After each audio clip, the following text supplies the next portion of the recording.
டிவிகேக்கு பின்னாடி பிஜேபி இருக்காங்களா? இல்ல பிஜேபிக்கு பின்னாடி தான் டிவிகே இருக்காங்களா? இந்த கேள்வி எனக்கு ஏன் வந்ததுன்னு வச்சுக்கோங்களேன்.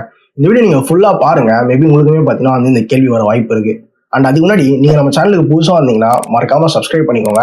அந்த வீடியோ ரொம்ப ஷார்ட்டா முடிக்க ட்ரை பண்றேன். Let's get into the video. இன்னைக்கு தான் பாத்தீங்கன்னு வச்சுக்கோங்களேன், ஜனநாயகன் படத்தோட ரிலீஸ். ஜான் 9 தான் வந்து இந்த வீடியோ பார்த்தீங்கன்னா வந்து ஷூட் பண்ணிட்டு இருக்கேன். ஸோ இன்னைக்கு அந்த படம் வந்து ரிலீஸ் ஆக வேண்டியது, ஆனா வந்து ஆகல. ஏன்னா வந்து இந்த சென்சார் பிரச்சனை போச்சு, அது எல்லாருக்குமே வந்து தெரியும்.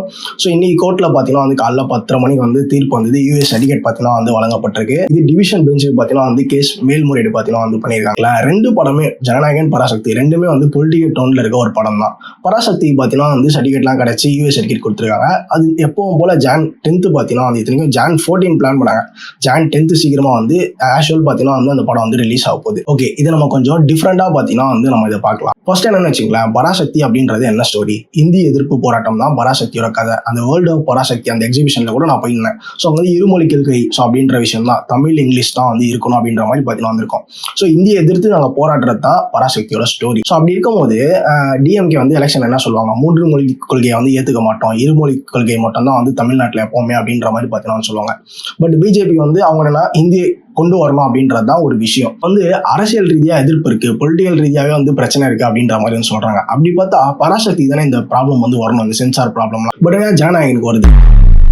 ஆக்சுவலாக இது ஒரு பிளானா அப்படின்னு கேட்டிங்கன்னா எனக்கு தெரியாது. பட் ஆனால் ஆக்டர் விஜய் அவர்களுக்கு பார்த்தீங்கன்னா இது ஒரு நல்ல விஷயம். ஏன்னா இப்போ மக்கள் மத்தியில் இது வந்து எப்படி வந்து கன்வெர்ட் ஆகும்னா, விஜயோட படத்துக்கு வந்து எப்பவுமே பிரச்சனை பண்ணுறாங்க. இந்த தடவை நிறைய படத்தையே பார்த்தீங்கன்னா வந்து டேட்டே வந்து சேஞ்ச் பண்ணிட்டாங்க. இது வந்து அரசியல் ரீதியாக நிறைய பிரச்சனை இருக்கு. ஸோ அப்படின்ற மாதிரி மக்கள் வந்து என்ன நினைப்பாங்கன்னா, விஜய்க்கு தான் வந்து சப்போர்ட் பண்ணணும், அவருக்கு தான் வந்து சப்போர்ட் பண்ணணும் அப்படின்ற மாதிரி மக்களோட மத்தியில் பார்த்தீங்கன்னா வந்துருக்கும். இருக்கும்போது இந்த ஒரு விஷயம் ஓட்டா கன்வெர்ட் ஆகும் அப்படின்றதான் எல்லாம் பார்த்தீங்கன்னா வந்து எதிர்பார்க்குறாங்க. அப்படியே பார்த்தீங்கன்னா வந்து காங்கிரஸ் வந்து 8ஆம் தேதி வந்து டிவிகேக்கு ஆதரவாக பார்த்தீங்கன்னா வந்து பண்ணியிருந்தாங்க. இந்த மாதிரி ஜனநாயகன் படம் வரல, அதுக்கு ஆதரவா பார்த்தீங்கன்னா வந்து நிறைய வந்து பேசியிருந்தேன். நான் ஏன் ஃபர்ஸ்ட் வந்து டிவிகேக்கு பின்னாடி பிஜேபி இருக்கா இல்ல பிஜேபிக்கு பின்னாடி டிவிகே இருக்கா அப்படின்னு சொன்னா, ஏன்னா டிவிகே அந்த ஆப்பை கூட பாத்தீங்கன்னு வச்சுங்களேன், டெவலப்மெண்ட் சைட்ல இருந்து பிஜேபி மெம்பர்ஸ் அவரோட கம்பெனில இருந்தா அந்த ஆப் பாத்தீங்கன்னா வந்து பண்ணிருப்பாங்க. நான் ஸ்கிரீன்ஷாட்லாம் வந்து போடுறேன். மேபி இது வந்து ஒரு பிஜேபியோட பிளானா இருக்குமா, இந்த மாதிரி ஆக்டர் விஜய் மூலமா தமிழ்நாட்டுக்குள்ள வரணும் அப்படின்றது. ஸோ நீங்க இதை பத்தி என்ன நினைக்கிறீங்க அப்படின்றத கமெண்ட்ல சொல்லுங்க. நம்ம சேனலோட மெயின் நோக்கமே என்னன்னா, நிறைய பேர் பார்க்காத ஒரு பெர்ஸ்பெக்டிவ் எடுத்து நம்ம வந்து இதை பத்தி பேசுறது அப்படின்றது தான். இது நம்ம கொஞ்சம் ஓப்பன் மைண்டடாக பார்த்தீங்கன்னா வந்து இந்த விஷயத்த வந்து டிஸ்கஸ் பண்ணுவோம். உங்களோட கருத்து என்ன அப்படின்றத கமெண்ட்ல சொல்லுங்க. அடுத்த ஒரு இன்ட்ரெஸ்டிங்கான நான் உங்களை சந்திக்கிறேன்.